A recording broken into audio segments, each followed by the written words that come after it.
m'avait dit, Elika, que ça serait bien de faire un petit point réglementaire et normatif pour cadrer les choses, parce que la norme C1500, il y avait une norme, maintenant elle est éclatée en plusieurs normes. Est-ce qu'on peut préciser auprès du public ces éléments-là? Je crois qu'on a quelques diapos d'ailleurs qui vont le fixer. J'en profite pour rappeler au public, en fin de conférence, vous recevrez un questionnaire de satisfaction. Vous répondez au questionnaire de satisfaction. C'est un deal, hein, vous savez, qu'on fait avec le public. Et en contrepartie, on vous envoie les présentations, voilà, sur lequel il y aura toutes les dates clés, les chiffres et des fois des choses qui sont un peu petites que vous pourrez retrouver. Elika, alors, sur la partie normative. Eh ben, déjà, avant de rentrer dans le vif du sujet, ce serait intéressant de rappeler quand même la réglementation qui encadre les installations de recharge de véhicules électriques. On appelle le décret IRVE, qui s'appelle le décret du 12 janvier 2017, qui a été modifié à plusieurs reprises. La dernière modification qui impacte surtout les exigences techniques, elle date de 2021. Alors, le décret a évolué depuis entre-temps, mais vraiment, ça s'est figé, je dirais, concrètement, depuis 2021. Il n'y a pas eu d'évolution. Il y a des points techniques, donc c'est important avant de rentrer dans les exigences normatives pour ceux qui font des bornes de recharge, évidemment se référer à ce décret qui encadre vraiment nos activités. Et ce qui est important à retenir, c'est quand même dans ce décret, c'est que dans son article 5.1, en fait, il renvoie aux exigences de sécurité la norme NFC 1500 pour tout ce qui est bande de recharge de véhicules électriques qui est rattachée à un bâtiment. Alors la version 2017, elle faisait référence, c'est un paragraphe en fait qui faisait référence aux obturateurs, justement, on va en parler très certainement. Je pense que le public attend des réponses de notre part, mais on va en parler. Mais maintenant, désormais, c'est la norme qui prime et l'objet, c'est de voir ensemble, du coup, quels vont être ces impacts sur la nouvelle norme qui est aussi, du coup, applicable de par ce décret. Xavier, vous l'avez dit, effectivement, aujourd'hui on parle de la norme NFC 1500. Il faut que collectivement on commence à parler de la série des normes NFC 1500. Pourquoi? Parce que en fait, le normalisateur a décidé de d'éclater cette série de normes pour pouvoir apporter finalement plus de souplesse en ce qui concerne les évolutions à apporter sur les prochaines versions de normes. Alors, il y a je dirais une exception, c'est la NFC 1500-1 qui regroupe les règles générales. Bon, bah, celle-ci, on n'a pas pu l'éclater. C'était pas possible. Et après, mais par contre, tout ce qui était les ex-titres 7, pour ceux qui connaissent bien la norme, ont été du coup transformés en une norme vraiment spécifique et à part. Ah oui, donc elles vont pouvoir évoluer indépendamment les unes des autres. Je voyais par exemple la 702, ça peut devenir demain 703 et ainsi de suite, c'est ça? En fait, là, c'est plutôt que la 702 va rester 702, mais c'est la 702, elle peut évoluer sans que les autres séries de normes évoluent. C'est ça l'avantage, parce que avant, comme on avait un document unique, si on voulait apporter une modification à une des parties, il fallait venir retoucher à l'ensemble de la norme et c'était lourd. Et c'est pour ça que d'ailleurs la dernière version de norme, elle date quand même de 2002. Vous voyez, on est en 2025. Alors même s'il y a eu des amendements, des fiches d'interprétation, mais cette nouvelle approche, ce nouveau découpage nous permet d'avoir une souplesse en ce qui concerne la mise à jour. Et demain, si il y a des exigences complémentaires à apporter, le normalisateur a beaucoup plus cette facilité, cette souplesse pour pouvoir mettre à jour le document normatif. Et l'objet justement de notre conférence d'aujourd'hui, c'est justement faire un focus surtout sur une de ces séries de normes, c'est la NFC 1500-7-722. Alors, ce qui est important, c'est alors même si c'est une norme qui encadre la partie borne recharge, mais ce qui est important quand même à garder à l'esprit, c'est que cette norme se lie quand même conjointement avec le tiret 1. C'est-à-dire chacune de ces séries de normes, en fait, il faut toujours la lire avec la partie NFC 1500-1 qui régit finalement la partie règle générale. Donc ça, c'est vraiment important. C'est-à-dire si vous voulez voir quelles sont les nouveautés, je vous invite en tout cas à prendre au moins l'ANSC 1500-1 plus l'ANSC 1500-7-722. Et puis, si vous avez des besoins sur les parcs de stationnement, il y a le -7-756. Alors, qu'est-ce que finalement qu'est-ce que c'est cette norme? Qu'est-ce qu'elle remplace? Elle remplace anciennement un guide UTE qu'on a connu dans la profession qu'on connaît, c'est le guide UTE C15-722. Et UTE, alors s'il y a les maîtres d'ouvrage qui nous écoutent. Oui, alors UTE, c'est anciennement l'Union technique de l'électricité. C'était anciennement, alors ça a été remplacé ça a été repris par l'AFNOR, mais c'était finalement les anciens documents normatifs. Ouais. C'était cet organisme en fait qui les éditait. Donc maintenant on parle de normes qui sont publiées par l'AFNOR et pour ceux qui souhaitent du coup récupérer, je les invite à aller sur la boutique AFNOR et taper la NFC 1500-7-722. Et attention, pareil, si vous voulez chercher la NFC 1500, la nouvelle version, soyez vigilants, cherchez bien la NFC 1500-1, c'est le piège des fois. Personne nous dit on trouve pas la norme, la nouvelle. Bah si, il faut juste ajouter un -1 ou un -2, un -1 ou un -7 ou un -8 ou un -10. Donc, alors vous l'avez dit, Xavier, ce guide, cette norme en fait vient remplacer le guide et ses différentes fiches d'interprétation. Là aussi, c'est un bon point pour nous, aussi bien vérificateurs que pour les entreprises finalement qui installent, parce que on a dans un seul et même document l'ensemble des règles. On n'a pas à aller piocher à droite à gauche. Encore une fois, le -1, il se lit conjointement. Alors, ce qui est important pour les IRVE à garder en tête, c'est pour ça qu'on est aujourd'hui aussi, c'est important d'en parler aussi aux entreprises et à ceux qui nous écoutent, c'est que on s'approche d'une date importante, le 1er septembre 2025, qui va être la date d'application d'entrée en vigueur de cette nouvelle série de normes NFC 1500. Et donc, elles rentrent toutes en vigueur en même temps. Hein. Alors, elles rentrent toutes en vigueur exactement en même temps. Ouais. Et donc, pour tout ce qui est bâtiment neuf, évidemment, c'est à la date de permis de construire qui fait foi. Alors, quand on est sur les IRVE, il n'y a pas cette notion de permis de construire, mais vous avez la date de signature du marché ou à défaut tout ce qui est accusé de réception du bon de commande qui fait foi pour pouvoir justement savoir à partir de quelle date est-ce qu'on doit appliquer les nouvelles exigences. Mais donc, voilà, on va rentrer ensemble dans le vif du sujet. C'est-à-dire que là, pour être bien clair, il y a plein de gens qui nous écoutent, hein, à la fois des copropriétaires, si je fais les différents segments de marché, les entreprises, les professionnels. Donc, s'ils ont passé des commandes avant le 1er septembre 2025, ils sont encore sur l'ancienne mouture, hein, c'est ça ? Exactement, c'est exactement ça. Mais s'ils passent une commande et signent un devis à partir du 1er septembre 2025, là, ils passent sur la nouvelle mouture. Exactement, c'est tout à fait ça. C'est exactement ça. Donc pas de stress pour les copropriétés qui sont en cours de travaux. Là, il va pas falloir tout changer. Je vois les copropriétaires qui vont tous appeler. Je parle à The Plug, qui vont vous appeler ce soir en disant comment je fais. Non, là ils sont encore sur l'ancienne mouture. Tout à fait. Ouais. Tout à fait. Et alors, si vous avez remarqué aussi entre août 2024 et septembre 2025, le normalisateur, au vu justement de l'ampleur des modifications apportées, nous a heureusement quand même laissé un an pour pouvoir prendre connaissance de ces nouvelles règles et pouvoir nous adapter. Évidemment, c'était important pour le marché. Effectivement, vous avez raison, Xavier. Et pour tous ceux qui vont devoir appliquer, évidemment que c'était important de pouvoir en prendre connaissance et évidemment l'anticiper. Mais je pense que voilà, Émilie nous en parlera très certainement. Alors concrètement,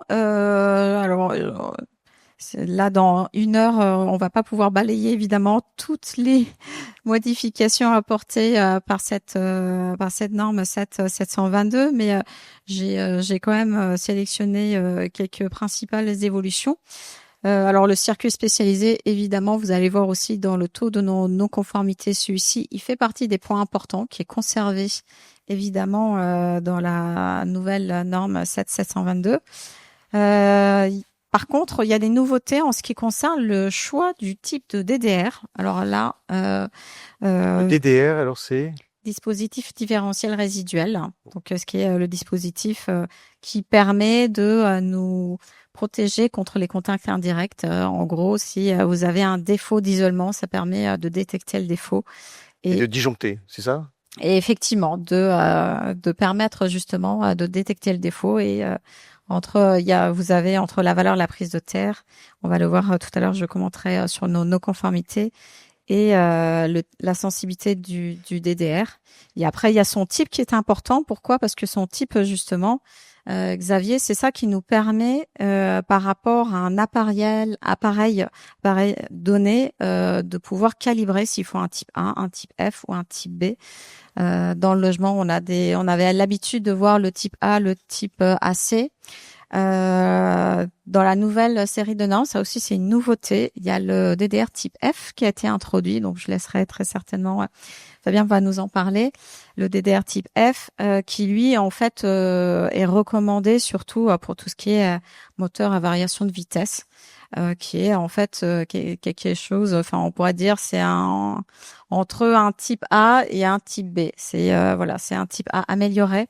Et donc dans la partie 7722, la nouveauté c'est que justement on en parle de ce DDR type F et pour tout ce qui est mode de charge 1 ou 2 en monophasé, on peut mettre en œuvre le DDR type A ou un minima type A, donc un type F peut convenir évidemment. Pour le mode de charge 3, alors là c'est quand même une très grosse nouveauté parce que avant on avait l'habitude de parler, de distinguer quand on est sur une installation en une bande monophasée ou triphasée. Donc on distinguait le type de DDR. Maintenant ce n'est plus le cas, quel que soit finalement pour le mode de charge 3, il n'y a plus de distinction monophasée triphasée. La norme exige désormais qu'on ait au moins un DDR type B ou son équivalent. Et son équivalent, en fait, c'est un DDR type A qui dispose en fait un DDCDC.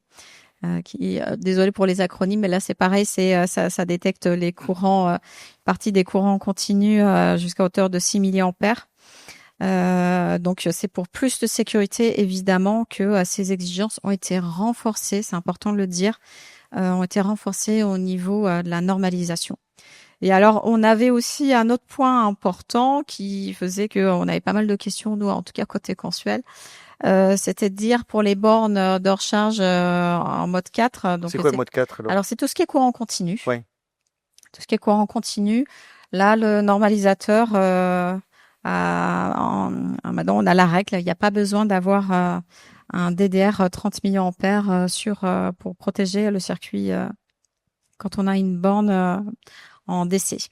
Donc ça ça fait partie des nouveautés. Vous allez voir que quand on va parler des non-conformités, il faut que les acteurs l'anticipent évidemment et qu'on soit tous vigilants et qu'on anticipe le 1er septembre, ça approche. Voilà, on est parti dans le vif du sujet. Elika, vous avez même pas présenté Consuel. Alors, on s'est dit, il faut que je vous le rappelle à chaque fois, mais rappelons quand même en quelques mots qui est Consuel, ce que vous faites, quel est votre métier. Ça vaudra pour Fabien après qui va intervenir, hein, vous rappelez-vous. Tout à fait. Alors, Consuel, c'est le Comité national pour la sécurité des usagers d'électricité. Nous sommes une association. Loi 1901, nous sommes sous la tutelle de la Direction générale de l'énergie et du climat et notre mission, c'est de veiller aux prescriptions de sécurité en vigueur. Donc, on vise des attestations de conformité. Donc, généralement, c'est avant la mise en service d'une installation électrique, mais pas que. Justement, quand on va parler la nouvelle réglementation en ce qui concerne les IRV, on va voir que il y a pas que lors de la première mise en service qu'il y a des attestations de conformité qui sont obligatoires, mais il y a d'autres cas, notamment pour les IRV, on va y venir. C'est combien de personnes aujourd'hui, Consuel? Alors, Consuel, nous sommes plus de 400 personnes aujourd'hui réparties partout en France, y compris dans les départements d'outre-mer, aux Antilles, à La Réunion, Mayotte. Et donc, on a vraiment des inspecteurs qui sillonnent nos territoires pour venir vérifier les chantiers qui sont réalisés partout en France. Voilà. Il y a aujourd'hui plusieurs organismes de qualification, donc Qualifelec, qui délivre des différents indices de qualification. Vous avez Qualitionnaire et AFNOR certification. Voilà. J'espère que je n'ai oublié personne. Vous avez cité les principaux. Et donc effectivement, là, il faut rappeler aussi au public, c'est qu'on n'installe pas une borne comme ça chez soi sans passer par un électricien. Ou un opérateur, en tout cas une personne qui ait cette qualification. Exactement. Parce que cette personne peut maîtriser, avoir la compétence électrique, mais n'a pas forcément la qualification pour la borne. Hein. Alors c'est très important, effectivement. Là, c'est pareil, c'est le décret qui le fixe. Quelles sont les exigences en ce qui concerne la qualification des entreprises? Donc pour le logement d'habitation, tout ce qui est prise renforcée. On est inférieur à 3,7, il n'y a pas exigence d'être qualifié. Cependant, pour tout ce qui est évidemment logement collectif et dans le tertiaire, évidemment, voie publique, etc., il faut que l'entreprise soit qualifiée et évidemment qu'on incite de passer par un électricien qualifié parce que on vient de voir la complexité finalement des règles de l'art. Donc c'est important justement de prendre un produit, de faire le choix d'un produit, un matériel conforme et de passer par un installateur hautement qualifié. Alors avant de rentrer dans vous présenter justement quelles ont été les non-conformités qu'on a relevées côté Consuel, déjà rappelons rapidement en quoi consiste la réglementation en ce qui concerne les exigences de présenter une attestation de conformité. Alors, on a l'habitude, je l'ai dit en introduction, quand il y a création d'un point de livraison, c'est le gestionnaire du réseau qui demande avant la mise sous tension une attestation de conformité visée par Consuel. Par contre, depuis le mois de mai 2021, il y a d'autres exigences qui ont été renforcées en ce qui concerne les infrastructures de recharge de véhicules électriques, notamment lors de la pose de la première borne dans les bâtiments collectifs d'habitation. Et cela, alors on parle de même en raccordement indirect, c'est un terme un peu technique, mais ça voudrait dire ni plus ni moins que même si on ne crée pas un point de livraison spécifique, dès lors qu'il y a une première borne qui est installée, on a parlé tout à l'heure, Amélie évoquait justement le droit à la prise. Quand on est dans le cadre du droit à la prise, il faut que l'installateur présente une attestation de conformité pour pouvoir qu'il y ait l'intervention consuelle pour vérifier la conformité de l'installation. Ensuite, lorsque la borne a une puissance qui dépasse les 36 kilowatts, et aussi un autre cas qui s'apparente beaucoup à ce qui existe aujourd'hui sur la réglementation Code du travail, c'est-à-dire quand on passe d'une puissance limitée à une puissance surveillée, on appelle ça des changements de structure. Finalement, on a besoin de, côté installation électrique, de modifier beaucoup trop finalement toucher l'installation électrique, le tableau électrique. Et donc là encore, la réglementation impose à ce que l'installateur, s'il doit reprendre tout le tableau électrique, présente une attestation de conformité. Donc tout ça, c'est évidemment dans l'objectif des pouvoirs publics de déployer des infrastructures qui vont être en sécurité. On a dit le matériel conforme, la norme en parle, des installateurs qualifiés qui ont suivi des formations et donc avec le dispositif d'attestation de conformité, on vient finalement on a un boucle vertueux vers des installations qui vont être en sécurité pour les usagers, c'est important. Alors en ce qui concerne les chiffres, rassurez-vous, j'ai pas prévu Pardon, je vous coupe, mais ce matin, effectivement, il y a une personne qui disait, pour que ça parle au public, aux non-condenseurs, il disait, quand on a une borne de 7 kilowatts, alors 7 kilowatts, c'est la puissance délivrée dans un logement quand tout fonctionne dans le logement. Le four, la télé, les machines à laver. Donc quand on branche sa voiture, c'est à peu près la même puissance que quand on a son logement avec tout qui fonctionne. Donc il y a beaucoup d'énergie qui rentre et donc on voit la nécessité de sécuriser l'ensemble, à la fois l'utilisateur, les équipes qui vont maintenir, qui vont intervenir sur place. Ouais. Tout à fait, exactement. Et donc du coup, nous côté Consuel, alors ça va peut-être vous paraître en fait faible en termes de volumétrie, parce que justement ce matin, si Laver était là parmi vous et vous a parlé des chiffres, le nombre de bornes installées en France, en tout cas C'est côté exponentiel, hein, le nombre de bornes installées en France. Ça progresse très fortement. Là, je crois qu'on a 180 000 ou quelque chose comme ça. Oui. de bornes installées, Ouais, ouais, ouais. tout à fait. Mais c'est pas ce qu'on voit côté Consuel, mais parce que je l'ai dit juste avant, en fait, dans tout ce qui est maison individuelle, il n'y a pas l'obligation d'avoir une Mm. attestation de conformité, et donc nous on ne voit que finalement ce qui est en bâtiment collectif. Alors on en a un petit peu, vous voyez, il y en a 453 en logement individuel, des attestations de conformité, mais grosso modo, voilà, les 14 000 attestations de conformité que nous avons visées, il y en a 5 000 dans les bâtiments collectifs d'habitation et le reste, les 8 700 qui sont plutôt sur tout ce qui est dans le domaine public, également dans tout ce qui est voilà, établissement recevant des travailleurs du public. Ça va être les centres commerciaux, les bureaux, les hôtels, Mm. où on voit de plus en plus dans le paysage de notre pays les bornes s'installer. On est très content justement d'être un acteur qui accompagne aujourd'hui l'installation et on contribue à la transition énergétique de notre pays. Et donc, vous voyez que comparé finalement aux 944 000 attestations de conformité qu'on a visées l'année dernière, c'était un record historique côté Consuel. Bah, ça reste quand même une toute petite volumétrie, mais néanmoins, voilà, c'est important de délivrer ces attestations et d'accompagner justement les installateurs dans cette installation qui est quand même, on l'a dit, plus complexe qu'il n'y paraît. En ce qui concerne après les non-conformités, les principales non-conformités, si on veut comparer aux chiffres de 2023, là, vous avez le bilan de l'année 2024 vu par Consuel sur nos 14 000 dossiers. Alors, on fait pas de contrôle systématique, donc c'est pas 14 000 visites qu'on a fait.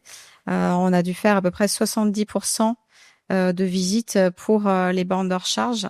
Donc, vous voyez, on a heureusement, en ce qui concerne les contacts directs, très peu finalement de non-conformité. Je dirais là où on s'est amélioré, c'est ce dont on a parlé, le type de DDR sur la protection différentielle. On voit qu'il y a une tendance à la baisse, mais warning là, du coup, au regard des règles qui évoluent à partir du 1er septembre 2025. Faudrait être vigilant. Ouais. Voilà, vigilance, évidemment, ne revenons pas, n'augmentons pas. J'espère qu'on ne verra pas augmenter le taux de non-conformité. La valeur de la prise de terre, bah, celle-ci, elle a doublé. Donc là aussi, on incite les entreprises à faire leur autocontrôle. Hein, et c'est là où justement on s'aperçoit la valeur ajoutée justement d'un contrôle par un tiers, ce qui est le Consuel. Ou quand on est dans d'autres types de bâtiments par les organismes de contrôle, évidemment pour être sûr que l'installation va être en sécurité électrique. Et enfin, je vais finir sur la partie mise en œuvre. C'est là où on voit je dirais la plus grosse partie des non-conformités. Normal, c'est la vie du bâtiment. Hein, c'est voilà. Même si on essaye, on voit que là où on a le plus d'anomalies, c'est les connexions. Donc ça peut être des connexions mal serrées ou l'absence de sertissage sur des conducteurs souples. Donc là encore. Vigilance, attention lors de la mise en œuvre. On invite évidemment les entreprises à faire leur autocontrôle avant de délivrer leur installation et de déposer l'attestation de conformité. Donc pour finir, donc on l'a dit, septembre 2025. Ce n'est pas que le neuf, que le bâtiment neuf qui vont être impactés. Les IRVE, évidemment, sont impactés par cette nouvelle série de normes NFC 1500. Et c'est important, justement, que les différents acteurs le prennent en compte. On est en juin, il reste plus que 3 mois. Voilà, c'est le moment de se pencher sur ces évolutions. Il y a justement des formations qui existent aussi pour ceux qui souhaitent rentrer un peu plus dans le détail du sujet. Ils peuvent évidemment soit revenir à une formation IRVE, soit prendre une formation C1500. Des formations consuelles que vous Alors, délivrez. on a nous aussi, on est un organisme effectivement Ouais, de formation côté ouais. consuel, donc on peut également accompagner les entreprises dans cette montée en compétences aussi. J'avais une question là pour vous. Je suis copropriétaire. J'ai souscrit j'ai commandé une infrastructure, donc j'ai passé un bon de commande pour mon infrastructure avant 1er septembre 2025. L'infrastructure est déployée, The Plug ou vous l'avez mise en œuvre ou un électricien a mis en œuvre l'infrastructure. Et puis donc il y a un nouveau copropriétaire qui sur cette même infrastructure veut à partir de septembre veut mettre une borne. Est-ce qu'il est soumis à l'ancienne norme ou il est soumis à la nouvelle norme? Alors déjà, il n'y a pas de rétroactivité pour rassurer tout le monde. Il n'y a pas de rétroactivité Ouais. en ce qui concerne l'application des normes. Donc une installation qui est déjà existante, bon bah celle-ci, Voilà, ça c'est voilà. l'infrastructure, hein, mais Après, collective. Mais la borne, alors, j'installe une borne. par contre, Je effectivement, commande la borne après le 1er voilà. septembre finalement, hein, c'est ça. Mais la borne, effectivement, qui va être installée pour le 1er septembre, évidemment que sa protection va devoir répondre aux nouvelles exigences dont on vient d'évoquer. Ah voilà. Donc ça c'est parce qu'on considère que là il y a une nouvelle commande d'un particulier qui commande pour sa place de parking. Et donc là on est dans le dispositif. Hein. Et là, on est dans le dispositif. Par Donc, contre, l'infrastructure collective, elle reste sous l'ancienne mouture. alors l'infrastructure collective, tout dépend après de l'infrastructure collective, parce que si l'infrastructure collective dans la partie RVE, soit vous pouvez l'avoir en 1400, soit en 1500. Ah oui. Euh, donc si c'est juste le déploiement, c'est finalement un point de livraison, un circuit spécialisé par borne. Bon, bah là, il n'y a pas de souci. Je dirais l'équation, elle est plutôt simple. Après, pour tout ce qui est infrastructure collective, effectivement, si j'ai déjà une grappe de bornes et que je viens installer une borne, bah, finalement, celui qui intervient, il n'a pas à reprendre l'ensemble des autres bornes puisque c'était pas sous sa responsabilité, mais la borne en tout cas que l'installateur va poser, la dernière, elle va forcément devoir être conforme et il faudrait qu'il vérifie évidemment la compatibilité. Par contre, entre ce qui a été installé précédemment et ce qu'il va mettre en œuvre. C'est cette notion en fait de compatibilité qui va être très importante mais ça c'est les électriciens, ils ont l'habitude, hein, je vous rassure, quand ils interviennent, évidemment que s'il y a des points de sécurité qui n'ont pas été respectés, bah ils le reprennent, voilà, tout ça ils ont l'habitude.